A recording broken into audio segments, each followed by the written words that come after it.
ويسألونك عن الروح قل الروح من أمر ربي وما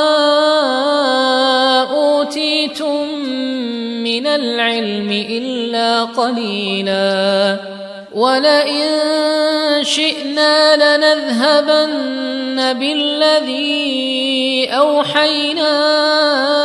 إليك ثم لا تجد لك به علينا وكيلا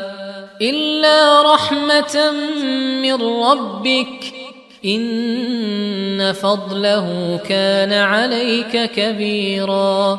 قل لئن اجتمعت الإنس والجن على أن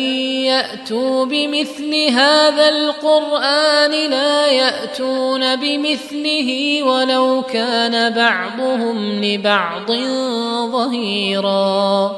ولقد صرفنا للناس في هذا القرآن من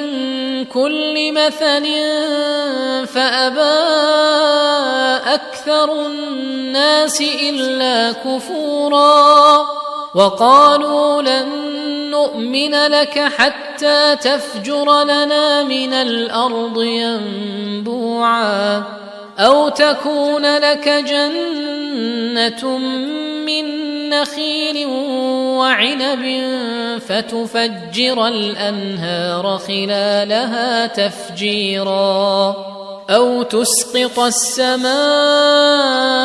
كما زعمت علينا كسفا أو تأتي بالله والملائكة قبيلا أو يكون لك بيت من زخرف أو ترقى في السماء ولن نؤمن لرقيك حتى تنزل علينا كتابا نقرأه قل سبحان ربي هل كنت إلا بشرا رسولا